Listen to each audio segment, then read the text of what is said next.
जय हिंद everyone. So this is our new series of super science जिसमें हम important portions of science for CDS, CAPF और other UPSC exams को discuss करने वाले हैं।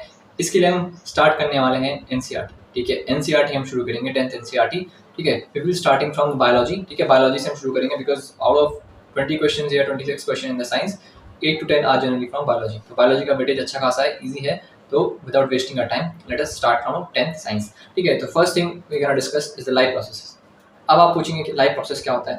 लाइफ प्रोसेस कोई भी प्रोसेस जो आपकी बॉडी में हो रहा है that is helping you to run your body. For example, I am saying I am breathing, so it's a life process. अगर मैं breathe नहीं करूँगा so I won't be able to live. तो life processes वो cumulative processes हैं जो आपकी body में रन करते हैं, आपको जिंदा रहने में मदद करते हैं। Suppose ये प्रोसेस कॉल्ड न्यूट्रिशन लेने के लिए डाइजेशन है, फिर एसिमिलेशन होता है। तो जितने भी प्रोसेसेस हैं, मेटाबॉलिज्म आपका है, these all our life processes. ठीक है, रेस्पिरेशन होती है, आप खाना खाते हैं, इजंट कि खाना बॉडी में जाता है, फिर वो टूटता है, देन उससे एनर्जी निकलती है।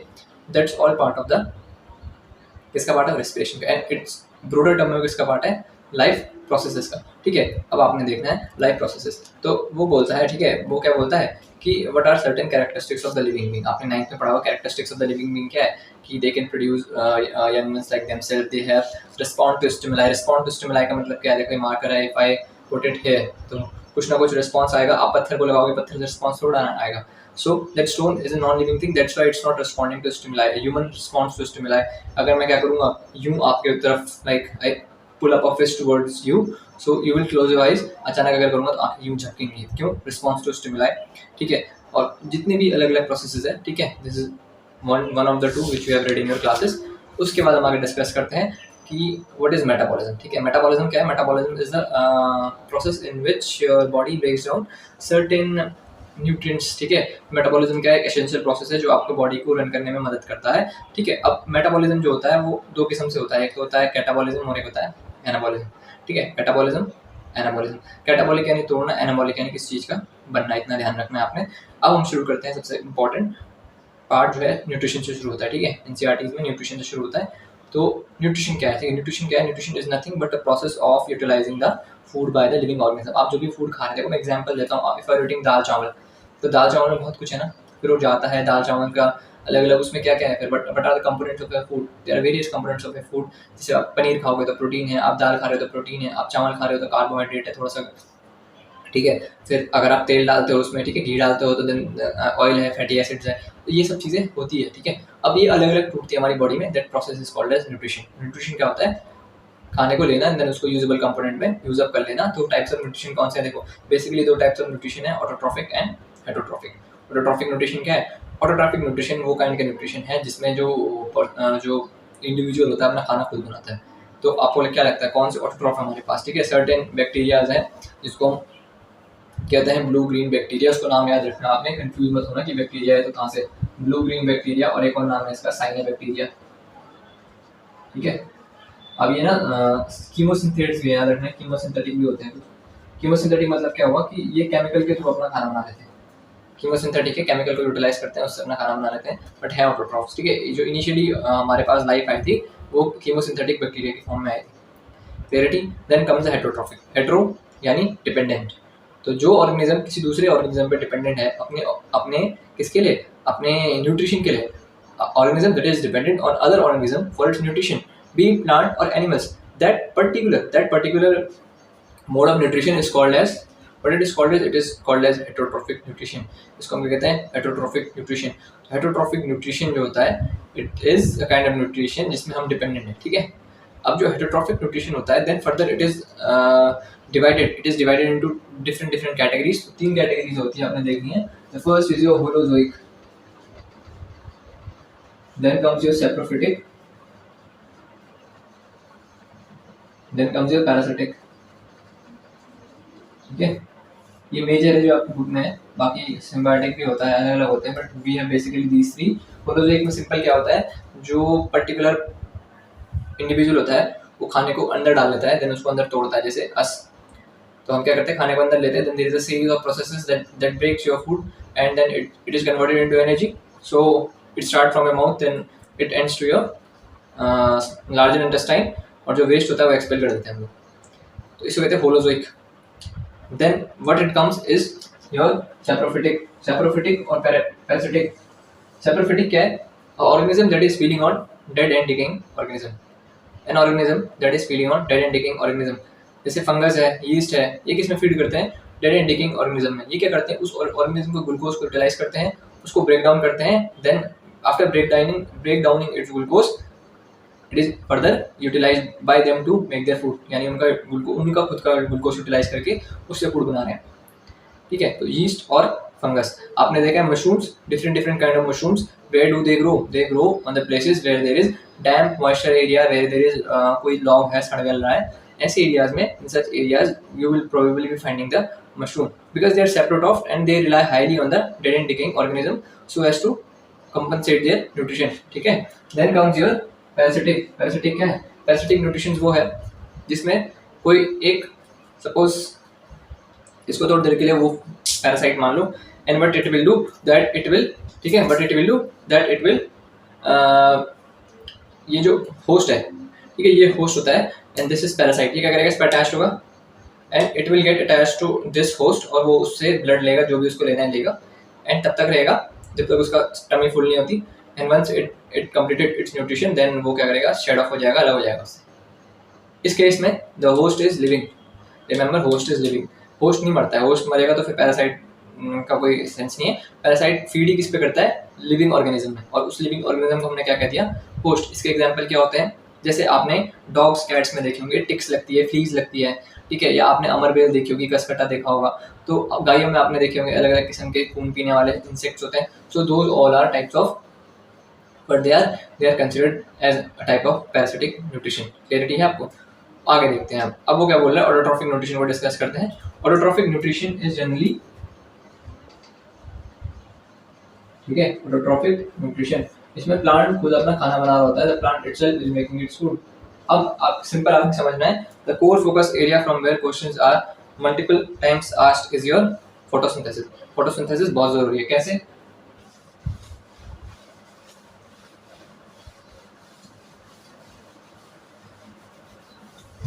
जो मैं बता रहा हूँ that you must remember it very very very.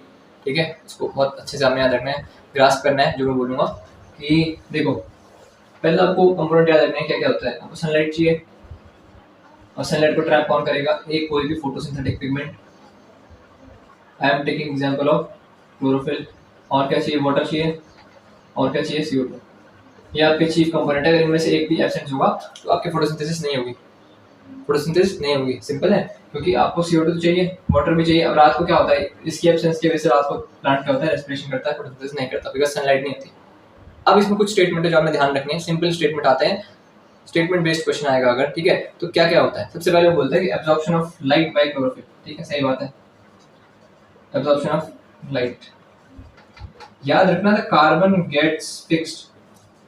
Carbon fix होती है और CO2 किस में रिड्यूस होती है? CO2 इज गेटिंग, ठीक है, CO2 is getting reduced to what? The CO2 is getting reduced to C6H12O6 glucose. And your H2O, your H2O is being split into H2 and O2. ये तीन postulate आपको याद आना चाहिए. Absorption of light by chlorophyll. Then what next is the carbon is getting fixed or reduced to C6H12O6, that is glucose. And third is the H2O is being broken down into H2 and O2. जो H2O है, water molecules are being splitted into H2 and O2. ये तीन बातें आपने ध्यान रखनी है. ठीक है, और ये तीनों प्योर स्टेटमेंट फॉर्म में आते हैं. कभी रिडक्शन को ऑक्सीडेशन बोल देगा, कभी बोल देगा कि H2 स्प्लिट नहीं होता है, वो उसकी मर्जी है. फिर इसमें एक और चीज आपने ध्यान देनी है, स्टोमेटा एंड गार्ड सेल. ठीक है, stomata and guard cell. Stomata and guard cell का क्या चक्कर है? देखो प्लांट्स में क्या होता है? बहुत सारी ओपनिंग होती है. ऐसा तो है नहीं सिर्फ स्टोमेटा है, दो बहुत सारी ओपनिंग है, बट क्या है उसमें से जो इम्पोर्टेंट है वो स्टोमेटा है, जिसके बारे में हमने डिस्कस करना है. तो स्टोमेटा क्या है? Stomata is opening on the epidermis of leaves. Epidermis of leave में मिलेगा आपको. और इसमें क्या होता है?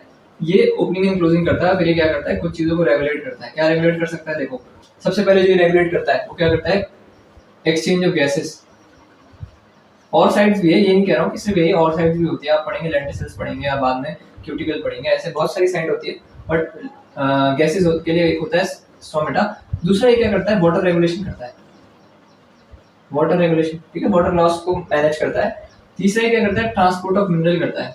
तीन चीजें आपने ध्यान रखनी। कैसे करता है ट्रांसपोर्ट ऑफ मिनरल, मदद कैसे करता है, ट्रांसपिरेशन पुल बनाता है ना, ट्रांसपिरेशन पुल बनाता है, ठीक है, क्लैरिटी मिली आपको, ट्रांसपिरेशन पुल बनाता है एंड देन उसके बाद सो एंड सो आगे वो करता है, ठीक है, इतना क्लैरिटी मिली। अब आगे देखना है आपने कि इसमें कुछ गार्ड सेल्स होते हैं, बीन शेप्ड होते हैं, ऐसे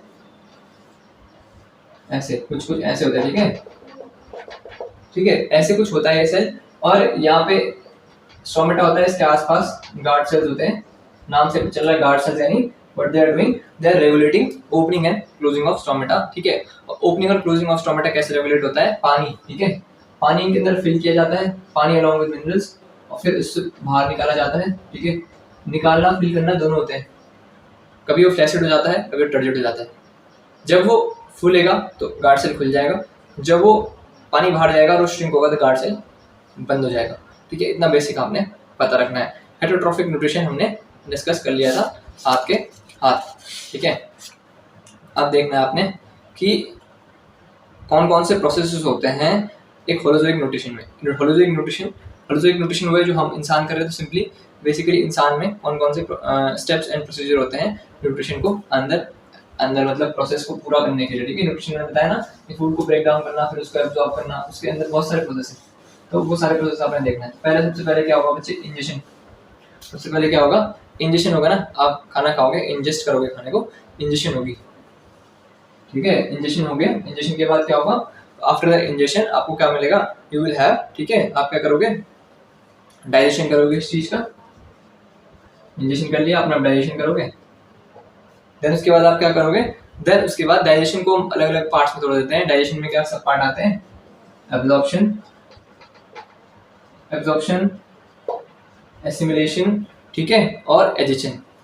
अब एब्जॉर्प्शन और एसिमिलेशन में फर्क क्या है, एब्जॉर्प्शन इज दैट कि जो आपने खाना खाया वो उसको एब्जॉर्ब करना है, एसिमिलेशन मतलब उससे एनर्जी को निकालना, ठीक है। Assimilation is a procedure of the absorb, जो भी बॉडी में आपके एब्जॉर्ब हो गया है, आपका खाना एब्जॉर्ब हो गया, यानी जो ब्रेक डाउन हो गया है ना एक बार, जैसे फैट जो है फैटी एसिड में टूट गया, प्रोटीन जो है अमीनो एसिड में टूट गया और एब्जॉर्ब हो गया बॉडी में, तो अब जो एब्जॉर्ब हुआ है उससे आपने एनर्जी भी तो खींचनी है, तो एनर्जी खींचने का process is called as assimilation, ठीक है। और लास्ट में क्या होता है, egestion. Egestion is very easy. Egestion का मतलब क्या है, आप उसको खाने को बाहर निकालेंगे थ्रू योर एनस, ठीक है, तो इसको हम कहते हैं एडिशन। अब एक बात बोल रहा है, इसको ध्यान देना है, अमीबा का केस भी आता है। अमीबा कैसे करता है, देखो अमीबा का भी देख लो, दो होते हैं, ठीक है। अब देखो कई बार पूछता है अमीबा कैसे करता है, पहले तो आपने ध्यान देना अमीबा क्या है, ठीक है। अमीबा जो है एक ना ऑर्गेनिज्म है जो कि यूनिसेलुलर इन नेचर है, it is a unicellular organism, ठीक है। और इसका कोई फिक्स शेप नहीं होता, अमीबा कुछ ऐसे होता है यूं, और उसके बाद ऐसे ऐसे कैसे भी शेप हो सकता है। डोमिनेंट जहाँ पे मिलेगा ये पानी में डोमिनेंटली मिलता है, वाटर बॉडीज में डोमिनेंटली ये मिलेगा आपको। और अमीबा जो है, ठीक है, और अमीबा जो है उसका खाने का एक तरीका है, वो भी होलोजोइक होता है। तो क्या करता है वो, उसको बताना चाहिए आपको। तो कभी कभी आता है क्वेश्चन कि कैसे वो अपना फूड को अंदर इनगल्फ करता है, तो उसके लिए उसके पास अंदर एक चीज होती है, उसे कहते हैं कॉन्ट्रैक्टाइल वैक्यूल, यही सब काम करता है उसका, ठीक है, तोड़ने का, सब कुछ करने का काम किसका, कॉन्ट्रैक्टाइल वैक्यूल का, ठीक है, कॉन्ट्रैक्टाइल वैक्यूल। अभी क्या करता है, देखो जैसे ये अमीबा है, इसके सामने यहाँ पे कोई फूड रखा है, ठीक है, ये क्या करेगा, पहले अपने ऐसे प्रोजेक्शंस निकालेगा आगे ऐसे,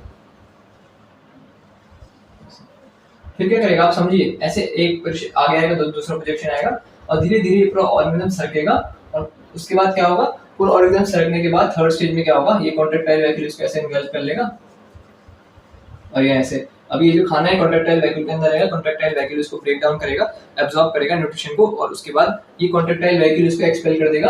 और मेरी बात समझना, ये एक्सपेल्ड फूड यहाँ आ जाएगा, और अमीबा फिर कहीं यहाँ पे आगे ऐसे आ जाएगा। तो ये जो आप लेग्स टाइप स्ट्रक्चर देख रहे हो, जो आपने यहाँ पे लेग्स टाइप स्ट्रक्चर देखा, ये वाला, ये यहाँ पे ये और ये आपने लेग टाइप स्ट्रक्चर देखा, इसको हम बोलते हैं स्यूडोपोडिया। क्या बोलते हैं इसको, स्यूडोपोडिया। स्यूडोपोडिया हम इसको कहते हैं, स्यूडोपोडिया फॉल्स लेग्स, असल में लेग्स नहीं है, फॉल्स लेग्स। एंड देन इसके अलावा अपार्ट फ्रॉम दिस पैरामीशियम में भी होता है, तो पैरामीशियम को जो होता है सीलिया कहते हैं, क्या बोलते हैं, सीलिया। तो आपने याद रखना है कॉन्ट्रैक्टाइल वैक्यूल। इस प्रोसेस को हम मिला जुला के क्या कहते हैं, एंडोसिटोसिस। क्या बोलते हैं, एंडोसिटोसिस। इसको ध्यान देना आपने, एंडोसिटोसिस।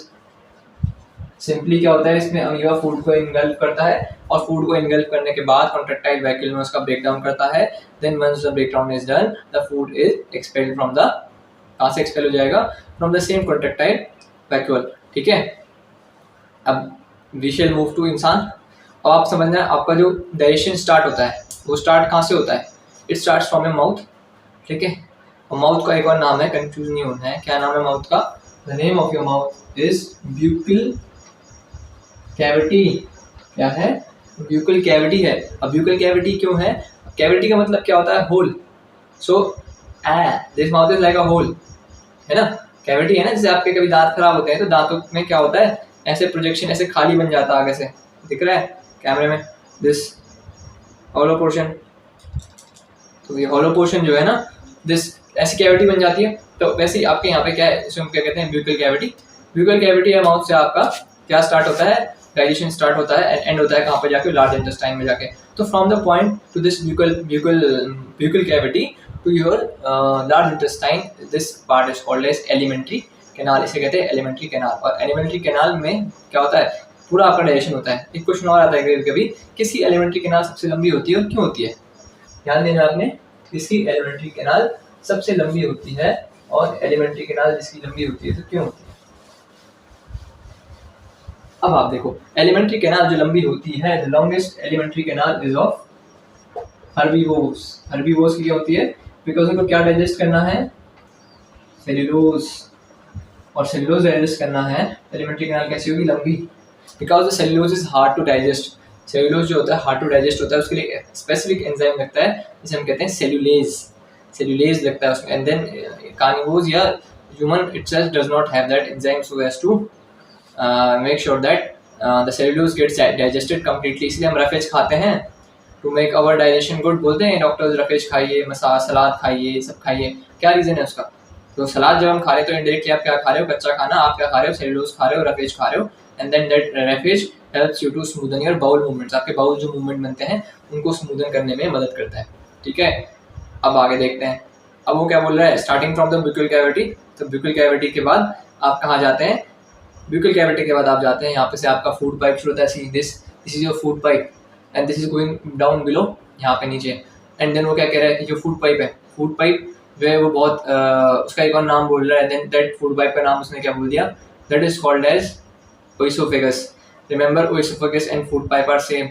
तो आपने कंफ्यूज नहीं होना, ओइसोफेगस एलिमेंट्री कैनाल अलग अलग है, बट ओइसोफेगस और फूड पाइप एक ही है। Then this is running through your down, it is running through your stomach. Stomach कैसा आपका जे शेप है, वहाँ से जो भी डाइजेशन होता है। Then it goes to your small intestine, then small intestine में कंप्लीट डाइजेशन होता है। Then last it will go to your large intestine. Clarity है इतनी? तो this is general procedure and all about human will be discussed this next video. Okay, hope you all like this video. आप जरूर comment करके बताएं कि क्या improvement हो सकती है, व्हाट कुड बी डन, है ना। And stay tuned, stay connected. Thank you बच्चे, जय हिंद एवरीवन, गुड बाय।